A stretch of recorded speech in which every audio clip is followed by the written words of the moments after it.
I wasn't looking for trouble. I really wasn't. That day had been like any other. A blur of emails I barely skimmed. Slack messages stacking up. Half a sandwich for lunch because I didn't realize it was already 2:30. Life had been racing forward for a while. Claire and I were drifting or maybe just getting by. You tell yourself it's just a phase, a hectic season. You don't look too closely at the gap because you're scared of what you'll uncover. That Tuesday, I came home a bit early. She was in our bedroom, standing before the mirror, half-dressed but already made up. Her hair was styled, intentionally so, not the casual waves she usually tosses together on autopilot. She looked striking, radiant even, and that alone should have raised a flag, but I was still too disengaged to truly notice. At the time, I thought, maybe it's nice she's making an effort again. Office mixer tonight, she said as I dropped my bag by the door. Right, I replied, like I hadn't forgotten. I probably had. She was adjusting her blouse, tugging it slightly off one shoulder, then reconsidering. She caught my eye in the mirror and flashed a half-curved, I still got it, kind of smile. I grinned back because that's what you do when you're at a loss for anything else. Can you grab my badge? She asked. I think it's in the front pocket of my purse. Her bag was on the armchair by our bed. I picked it up, unzipped the front pocket, and sifted through the usual clutter. Gum wrappers, a tube of lip gloss, crumpled receipts, a folded shopping list. The badge wasn't there. I checked the middle compartment. That's when I saw it. A receipt, glossy, folded in half, wedged between a lotion bottle and an empty pack of mints. I don't know why I unfolded it.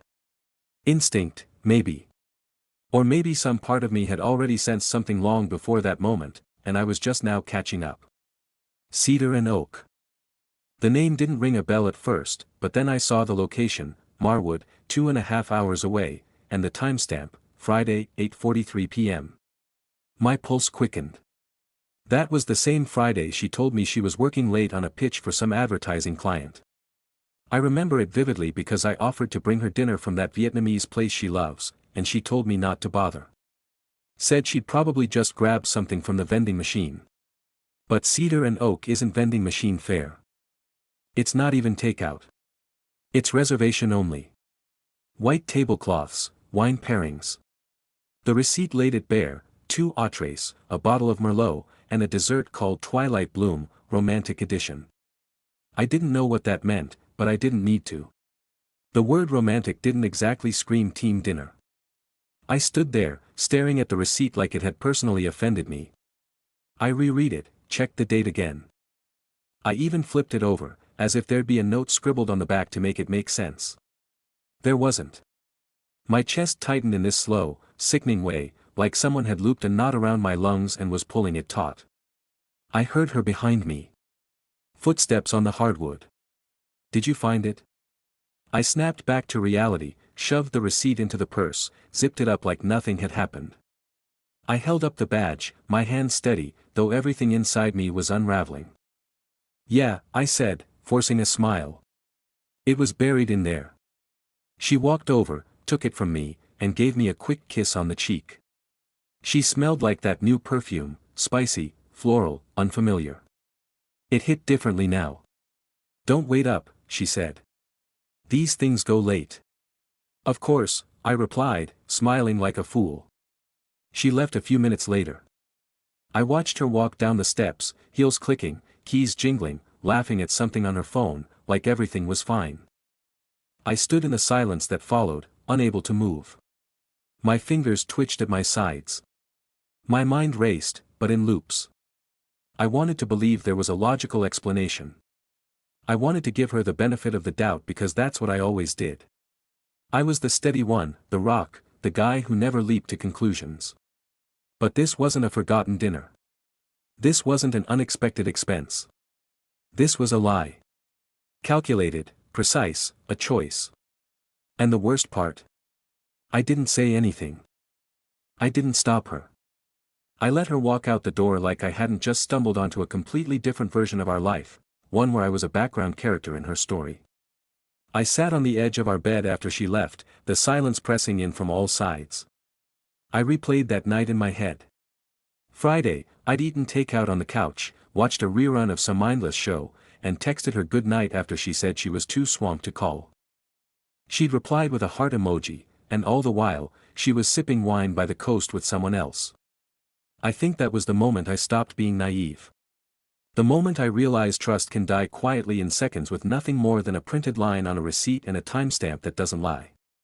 But I said nothing because sometimes the truth is too heavy to hold all at once. Sometimes you need a minute to figure out how far down the rabbit hole goes. And I had a sinking feeling I was only at the surface. From that night on, the way I looked at everything shifted. Nothing had actually changed, not on the surface, but it all felt different. Claire, 32, still kissed me goodbye in the mornings. Still texted during the day like nothing was wrong. Still came home at odd hours with flimsy excuses and that tight smile that didn't quite reach her eyes. But the receipt haunted me. It lingered in the back of my mind like a whisper I couldn't silence, repeating the same question on a loop. Who was she with? I didn't bring it up. I wanted to, a dozen times. I'd watch her set her phone down on the table, always face down, and the words would rise like bile in my throat. Who did you share dessert with? But I couldn't say it. I couldn't face something I wasn't ready to accept. Instead, I started noticing things. Like how she suddenly liked Chardonnay. Claire used to hate Chardonnay. Said it tasted like sour pears left out too long. Now she was picking up bottles during grocery runs, pouring herself a glass while she cooked, swirling it like someone who knew what they were doing. One night, I asked about it casually, just to see what she'd say. You used to hate that stuff, I said. She looked up from the stove, blinked once, and shrugged. Tastes change, I guess. But hers never did. Not like that. Not overnight. And then there was the steak. We were out with friends one night at this little place down the street, and she ordered a ribeye, just like that. No hesitation. She hadn't touched red meat in years. Something about a documentary that turned her off it completely. Cows suffering or something. I remember because I stopped cooking steak at home for her. But now she was ordering it medium rare and raving about how juicy it was. I didn't call her out. I just smiled and sipped my drink. But inside, something cold unfurled and spread through my chest. There were other things, too. Her perfume changed. She'd always worn light, citrusy scents, the kind that made our bathroom smell like summer. But lately, she wore something deeper, richer, earthier. It lingered longer, stuck to her clothes, clung to our sheets even after she left for work. I noticed she started humming again when she cooked, little songs under her breath, and she danced around the kitchen sometimes, like she was living in a movie. But the music wasn't for me. The rhythm in her shoulders, the sway in her hips, it was for someone else now. Her energy was different, lighter, but not with me. One night, she said she was going to a girls' night. Some new friend from work. She claimed they were grabbing drinks downtown, catching up, unwinding. I nodded like it was nothing, like I hadn't already started digging. After she left, I opened my laptop and mapped the drive from our house to Marwood. 2.5 hours. I even checked the restaurant's Instagram. Cedar and oak, candlelit tables, ocean views, those trendy string lights people go wild for. The kind of place you pick deliberately for someone who matters. It wasn't just a dinner. It was a choice. She chose to go there with him. I started noticing how often she'd mention new places she wanted to try. Vineyards, gallery openings, coastal towns, places we'd never visited together. And whenever I asked why the sudden interest, she'd say something vague like, I saw it on Instagram. Or, just something I heard about. She was getting bolder, too. Braver, like she thought I'd never catch on. Her phone was always in her hand, and if I walked into the room too quietly, she'd lock it without thinking. Her laughter on calls changed, softer, more intimate. She didn't talk to me like that anymore. Not in months. I tested little things. Left my jacket on the back of a chair to see if she'd comment. Moved things around on her nightstand. She didn't notice. She was checked out completely, and I was becoming a stranger in my own house. One night, I asked if she wanted to go away for the weekend, just the two of us. I made it sound spontaneous, like something fun. I even brought up that beach town she mentioned last summer, the one with the little bakery she liked. She smiled, but it wasn't the kind that says yes. It was a guilty smile, thin and strained. Maybe another time, she said. I've got a lot going on at work. I nodded. Sure, another time. But there wouldn't be another time. I knew it then. She wasn't waiting for me to plan a weekend. She already had one with someone else. I started keeping a list, just for myself. A notes app with a single line at the top, things that don't add up. Every time something felt off, I wrote it down. The steak, the wine, the perfume, the late nights, her phone habits, the sudden love for seaside restaurants. The list grew longer every day. I think what stung the most wasn't even the idea of her being with someone else. It was how she had rewritten herself entirely and left me behind in the first draft. Like I was a rough sketch, a placeholder, and now she was the refined version, rehearsed and rebranded for someone new. She didn't know I was watching her from the outside, taking notes, piecing together a puzzle where every piece was shaped like betrayal. It wasn't paranoia. It was clarity. Cold, quiet clarity. And deep down, I knew the next piece was coming. I just didn't know when. The next piece came in the form of a question I hadn't planned to ask, at least not yet. It slipped out one morning while she was pouring coffee, in the casual tone I'd rehearsed in my head 100 times. Still going to that mixer next week? She glanced up, surprised. Yeah, the Westport thing. I nodded, careful not to seem too curious. Want me to drive you? She froze for just a second. Just long enough. No, it's fine. I'm carpooling with some of the team. That was new. She never carpooled to events like that. But I didn't press. I just smiled and told her to have fun, already mapping out my next move in the back of my mind. Her team didn't live anywhere near us. And she hated being stuck in a car with coworkers, something about forced small talk. But suddenly, it was convenient. I knew what I needed to do. That night, I called my cousin Nate. He worked private security, mostly corporate gigs and the occasional off-the-books job no one mentioned. We weren't super tight, but we'd grown up together, and I knew he'd help without prying too much. Just follow her, I said. That's all I need. I'm not trying to hurt anyone. I need to know. Nate didn't ask for details. He said he'd handle it. The day of the mixer, I played it cool. Kissed her goodbye, wished her luck, even reminded her not to forget her charger like last time. She laughed, rolled her eyes, and gave me that same smile I used to fall for. She looked flawless, overdressed for a networking event, in my opinion, but I kept the doubt off my face. As soon as the door shut, I paced. Couldn't sit, couldn't eat. The hours dragged like they were hauling chains. I jumped every time my phone buzzed, half expecting her to text that plans had changed. But she didn't. She was confident now. Careless. It wasn't until after 9 p.m. that Nate texted. Just a photo at first, then another, then a third. The first was Claire stepping out of her car in Cresthaven, not Westport. 2 completely different towns, 2 hours apart.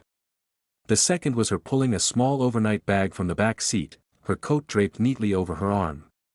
The third hit like a blow to the chest, Claire standing outside a boutique hotel with a man, tall, dressed casually, not someone I recognized. And then the worst one, her leaning into him, laughing, his hand on her waist, her head tilted back like nothing could touch them, like this was their routine. I stared at the photos for a long time, the room silent except for the hum of the fridge. My body felt cold, detached from everything around me. Even my hands looked foreign. I had to remind myself to breathe. Nate followed up with a few more shots. Them entering the hotel together, her hand on the small of his back. No secrecy, no rush, just ease, like she belonged there with him. Later, when Nate called, his voice was low. He didn't gloat or sound smug. He just told me what he saw. She wasn't nervous, he said. She didn't look like she was sneaking around. She looked happy, comfortable, at ease. That word stuck with me. At ease. Like stepping into her real life, the life that didn't include me. I didn't cry. I didn't throw anything. I just sat there for a while, thinking about everything we'd shared. Every holiday, every road trip, every argument and inside joke and lazy Sunday morning tangled in blankets. I thought about the time we both got food poisoning from that taco truck and spent the night taking turns in the bathroom, laughing between groans. I thought about how she used to reach for my hand in the dark when she was half asleep. And now she was reaching for someone else. I didn't sleep that night. I just lay in bed, staring at the ceiling, watching the shadows shift with the headlights passing outside. I kept checking my phone, though I didn't expect anything. And I was right. She didn't text, didn't check in. No excuses, no lies to keep the story alive, because in her head, she was somewhere else, with someone else. The next morning, she came home like nothing had happened. Coat over one arm, coffee in the other hand. Same badge clipped to her bag, like a prop in a play she'd already forgotten. "Hey," she said, breezing in. "You're up early. Couldn't sleep?" I replied, keeping my voice even. She kissed my cheek, and I let her. I even asked if she had fun. She said it was exhausting, lots of networking, glad to be home. Then she took a long shower, longer than usual, and started laundry, like she hadn't just spent the night with a man I'd never met. I didn't ask where the bag had gone. I didn't ask why her perfume smelled different again, more subdued, less of that spicy scent she'd adopted recently. Maybe she thought the switch would throw me off. Maybe she thought I was still asleep. But I wasn't. I was wide awake now. That afternoon, I sat at the dining room table and stared at my phone for a long time. Nate had sent one last photo, her reflection in a hotel window, half lit by a lamp, head tilted against the man's shoulder. They weren't kissing. They weren't touching, but they looked like they belonged to each other, like I'd never existed. I didn't confront her. I didn't scream or flip the table or demand some messy, gaslighting explanation. That would have been too easy. And maybe, deep down, I knew she was ready for that, prepared for it. I could picture her with all her lines rehearsed, it's not what it looks like. I was just tired. I needed someone to talk to. We didn't do anything, I could already hear it. The way she'd spin it back on me, make it about the distance, about how I worked too much, about how I stopped listening. And maybe some of that would have even been true. But it didn't matter, because this wasn't some small betrayal you recover from. This was a full erasure. She hadn't just stepped out on me. She'd started a whole second life. And she looked happy in it. So, instead of confronting her, I made my own plan. I waited until she left for work the next morning. Watched from the window as she pulled out of the driveway, singing along to something on the radio, like her world hadn't just shattered mine. And when she turned the corner, I moved fast. One small duffel, a few changes of clothes, my laptop, charger, the photo of my mom and me from that hiking trip she always teased me about. That was it. No note, no fight. I didn't want to give her the satisfaction of a dramatic exit. I just wanted her to come home expecting routine and find the air sucked out of the room. I left the house as quietly as I could, my heartbeat louder than my footsteps. Tossed the bag into the trunk and started driving north. No destination at first, just away. The freeway was empty, the kind of gray morning that usually drags me down.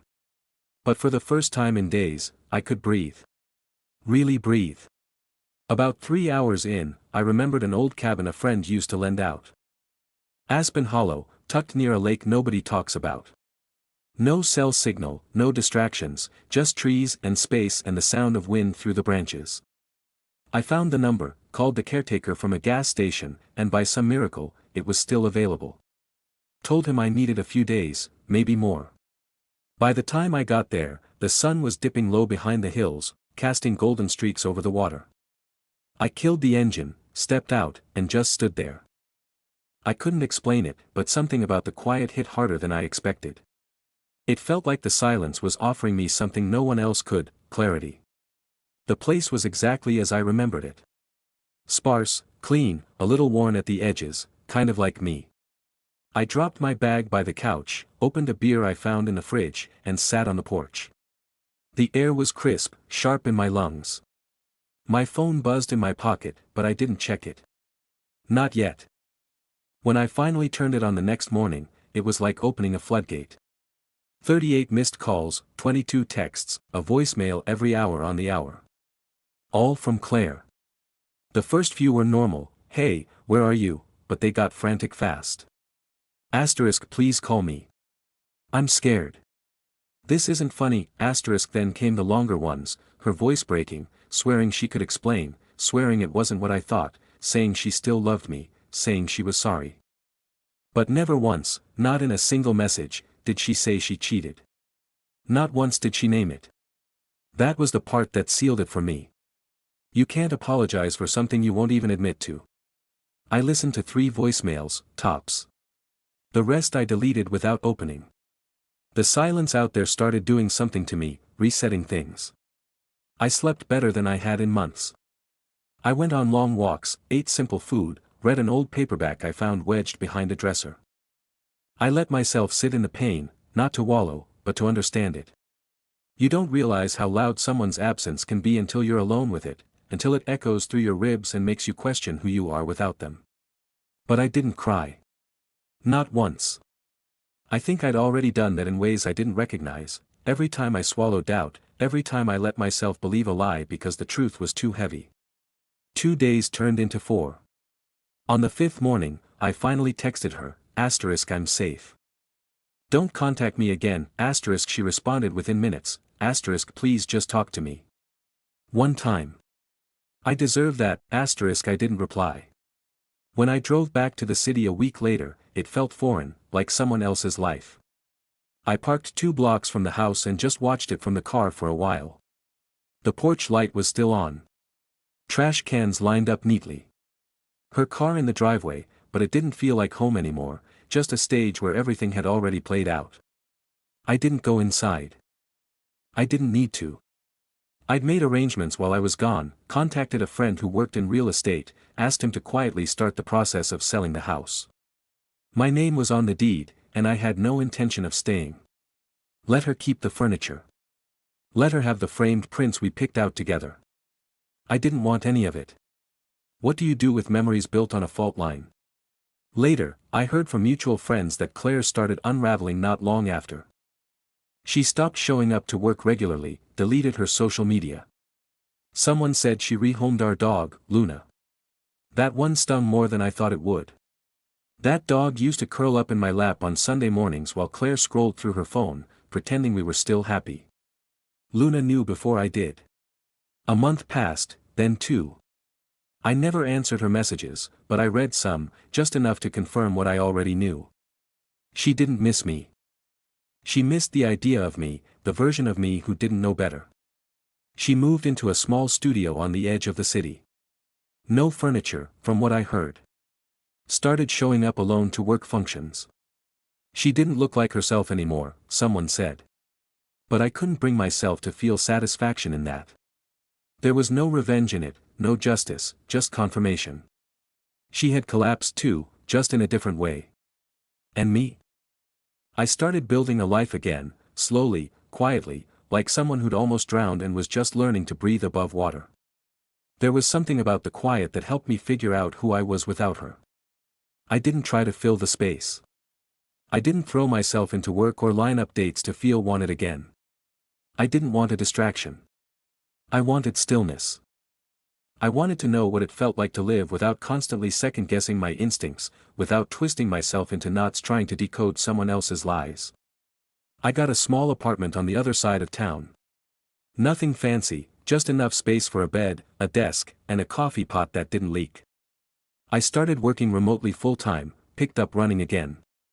There was a small trail near the complex that looped through a patch of woods, and I ran it every morning before the sun came up. I liked the way it hurt, how the air burned my lungs and reminded me I was still alive. I cooked my own meals the way I liked them, medium-rare steaks, spicy ramen, things I'd stopped eating for someone else's comfort. I left the TV off most nights and sat with the silence, learned to be okay with it. And then one day, Sarah happened. She wasn't dramatic. She wasn't trying to fix me. She wasn't trying to be anything but herself. We met at a hardware store, of all places. I was trying to figure out which kind of screwdriver to buy, standing there looking like a confused YouTube thumbnail, and she walked up and offered a suggestion. I made a dumb joke. She laughed, and something about it felt effortless. No games, no hidden motives, just a normal, kind person talking to me without wanting anything in return. We ended up chatting for almost 20 minutes in that aisle. I asked if she wanted to grab coffee sometime. She said yes. We kept it simple. One coffee turned into two, then walks, dinners, little things that built naturally. There was no instant spark, no cinematic music swelling in the background, just a calm unfolding, a steady presence. She never tried to dig into my past, but she made space for it. She listened when I finally talked about it, about Claire, the hotel, the receipt, the unraveling. She didn't look at me like I was broken. Just nodded, let the silence do its work. And when I finished, she simply said, "You didn't deserve that." Sarah didn't try to replace anything. She didn't ask to be compared to what came before. She didn't make me feel like I had to prove I was over it. She just met me where I was. And little by little, I let her in, not all at once, not in some grand romantic gesture, but in the everyday things, sharing my Spotify playlists, letting her keep a toothbrush at my place, sending her dumb memes at midnight because I knew she'd laugh. That was the difference. It wasn't built on drama or secrecy. It was built on trust. Years passed. Claire faded into the background. Occasionally, something would pull her back into focus for a split second, a stranger's perfume in a crowded elevator, a song from an old playlist I forgot to delete. But it didn't hurt anymore. It didn't linger. It was just a memory, a closed door I no longer felt the need to reopen. I never blocked her number, but she stopped trying to reach out eventually. The last message I got from her came a year and a half after I left, *, I hope you're okay. I still think about you, *, I didn't respond. I didn't need to. What was there to say? The version of her that sent that message no longer existed in my world. I thought that was the end of it. Honestly, I did. I thought I'd buried that chapter for good. But life has a cruel sense of humor. One morning, I got an email from my new company about a quarterly networking event in Fairhaven. Not mandatory, but encouraged. The kind of corporate thing I usually avoided, but something in me hesitated. Fairhaven. I remembered that name from Claire's old job. She used to go there all the time for off-site meetings, training retreats, award banquets. She had a story for every trip, all delivered with that glint in her eye. I used to believe them all. I almost declined the invite, almost. But then I didn't. I told Sarah about it, mentioned it casually over dinner. She asked if I wanted company, offered to come with me. I said, sure. The venue was some upscale rooftop affair, glass walls, soft lighting, champagne in delicate flutes. Everyone looked polished, overly rehearsed. I stayed close to Sarah, made small talk with a few execs I barely remembered from onboarding. The whole night felt like background noise until I saw her. Claire was across the room, standing near the stage where the keynote speaker had just finished. She looked different, not drastically, but different. Older in the eyes, a little frilier, like life had drained something from her that hadn't fully returned. But she was still Claire. Hair pinned back the way she used to when she felt confident. Navy blue dress, that same tight smile she always wore at corporate events, equal parts poised and nervous. She was talking to someone, laughing too loudly, clutching her glass like a shield. She hadn't seen me yet. We didn't talk about Claire after the event. Sarah didn't ask, and I didn't volunteer. She must have known, there's something unmistakable in that kind of stare, but she gave me space instead of questions.